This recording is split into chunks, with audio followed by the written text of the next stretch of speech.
कविपभाषा सहसादकेन निराजनं ते भुवि अर्पयामि राजनं सुमङ्गल्यं कर्पूरेण समन्वितं चन्द्रार्कवह्नि संयुक्तं गृहाण परमेश्वर।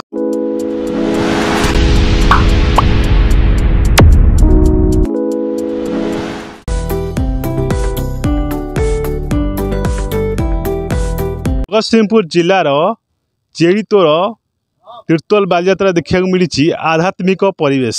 यही बालीजात्रार मुख्य आकर्षण साजिची भागवत टुंगी। प्रत्येक दिन वासुदेवंकर पूजार्चना करा सह एठारे भागवत महापारायण पाठ करा जाउची। भागवत व्यास पंडित अभय कुमार दास बुलुना संयोजन आयोजित यह कार्यक्रम प्रत्येक दिन सूर्यनारायण पूजा विभिन्न पूजा और आहुति प्रदान करा सह संध्यारे मुख्य अतिथि माने प्रथमे महाप्रभु दर्शन करी सांस्कृतिक मंच को जाउथिबा देखा मिली।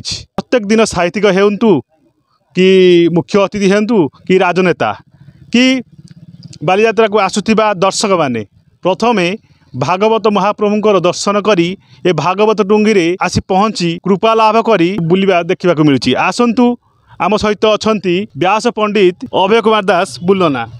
आपण को दिगंत न्यूज को स्वागत। आज्ञा स्वागत स्वागत। जितेबाला बालीजात्रा को मुझे देखापी आसे से मनर एक प्रश्न आसला सबू कार्यक्रम चली गोटे आध्यात्मिक कार्यक्रम आ भितर चालू आम तीर्तोल अंचल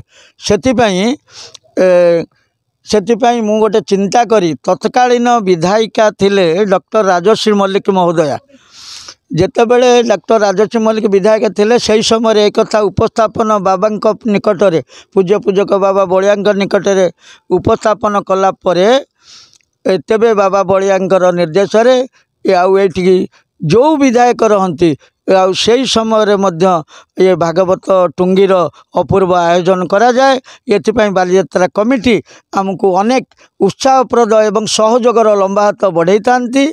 खाली से नुह वर्तमान तत्कालीन जो विधायिका थे डॉक्टर राजश्री मल्लिक एवं आमर विष्णु दास एवं तांकर सुपुत्र विजय शंकर दास एवं वर्तमान जे विधायक छंती डॉक्टर रमाकांत भोई महाभाग एवं ये समस्ते ये भागवत टुंगी को आपणई जहाँफल आपण मैंने दिन देखुवे एक अपूर्व आकर्षण चली एवं खाली एतिक नुह आम जीवनर गतिपथ बदलईदेव जीए सी हूँ भागवत वासुदेव भगवान। तेणु वासुदेवंकर कृपा समस्ते लाभ करूँ एवं ये विभिन्न कार्यक्रम भितर ये एक परिपूर्णांग एक कार्यक्रम से मु समस्त साधुवाद दूसरी नवेदन रखी। आज पंचम दिन है आहरी 2 दिन आम समय अच्छी ये पथभ्रष्ट ये जो युवपीढ़ी को आपण आज बालीजात्रा पंचम दिन में कौन वार्ता देवे? वार्ता एपाई देवी जे किछि समय पाई संसार को छी करी किछि समय पाई भागवत टुंगी रे प्रवेश कले निश्चित भगवत कृपा लाभ करेंगे।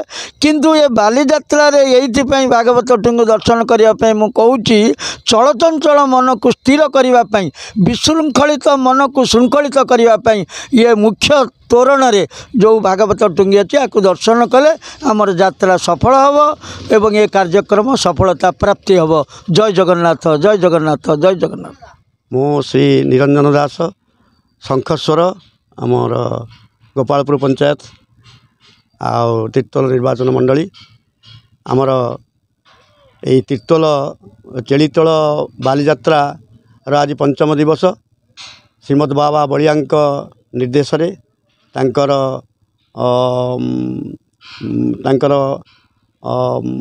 प्रेरणा तथा आमर प्रिय विधायक रमाकांत भोई महोदय सहयोग चेड़ीतोल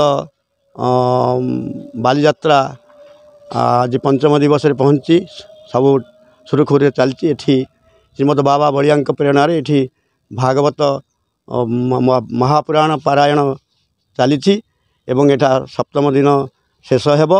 आज पंचम दिवस जहाँ हो गोटे खूब आनंदर कथा जे अनुष्ठान सुरखुरी एवं सुशृंखलित भाव में चली एवं यह सुशृंखल भाव शेष हो आशा करा जाए। कर्पूरपुरेण मनोहरेण सुवर्णपात्रोदरसंस्थितेन कविपभाषा सहसादकेन निराजनं ते भुवि अर्पयामि राजनं सुमंगल्यम कर्पूरेण समन्वितं चंद्रार्कवह्नि संयुक्तं गृहाण परमेश्वर जयतु देवो देवकी नंदनोऽयं जयतु कृष्ण वृष्णिवंश प्रदीपः जयतु मेघश्यामल कोमलांग जयतु पृथ्वी भारनाशो मुकुंदम।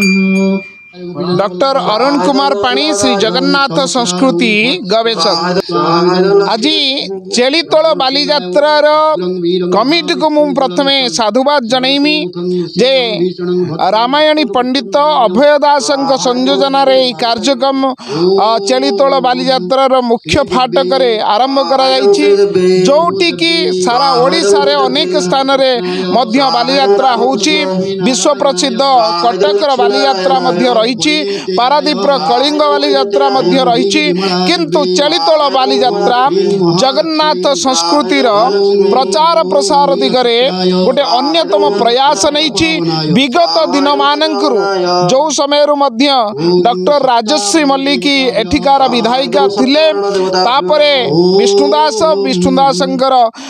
सुपुत्र एवं तत्परे वर्तमान रमाकांत भोईंकर जो वर्तमान प्रतिनिधित्व करुचंती तुर्तुल विधानसभा मंडल ए पर्यंत यही बालीजात्रार मुख्य फाटक चलुथिबा जो सप्ताह व्यापी भागवत पारायण को मु साधुवाद जनाऊँगी।